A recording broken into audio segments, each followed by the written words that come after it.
اگر آپ نے ابھی تک ہمارا چینل سبسکرائب نہیں کیا تو ابھی سبسکرائب کریں اور بیل آئیکن کو کلک کر کے ہماری لیٹسٹ ویڈیوز کے بارے میں اپڈیٹ۔ السلام علیکم، ہمارے چینل میں خوش آمدید۔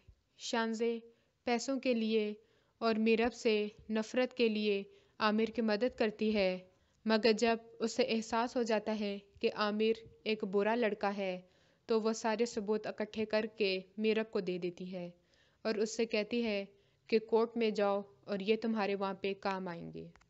میرب راحیل کو بھی مجبور کرتا ہے کہ وہ ان کی مدد کرے۔ پہلے تو نہیں مانتا، جب مان جاتا ہے تو عامر اس کی ماں کا ایکسیڈنٹ کروا دیتا ہے اور دھمکی دیتا ہے کہ اگر تم نے منہ کھولا تو ابھی تو تمہاری ماں بچ گئی ہے، بعد میں زندہ بھی نہیں رہے گی۔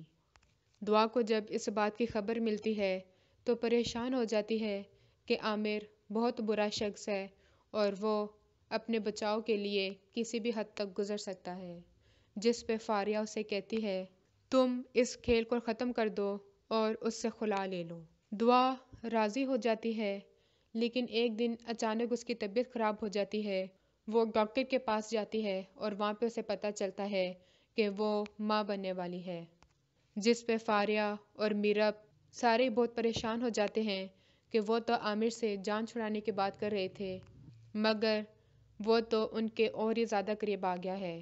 اور جب اس بات کی خبر عامر کو اور دعا کی ماں کو پتہ چلتا ہے، وہ دونوں بہت خوش ہوتے ہیں۔ دعا کی ماں چاہتی ہے کہ دعا اپنے گھر چلی جائے اور فاریہ کی شادی فہد سے ہو جائے، اور عامر بھی خوش ہو جاتا ہے کہ دعا اب اس کے پاس واپس آ کر ہی رہے گی، اور دعا اس کے پاس واپس جانے کے لیے مجبور ہو جاتی ہے۔ ہماری مزید ویڈیو کو دیکھنے کے لیے ہمارے چینل کو سبسکرائب کریں، بیل آئیکن کو دبانا نہ بھولیے گا۔ اگلے ویڈیو تک کے لیے اللہ حافظ۔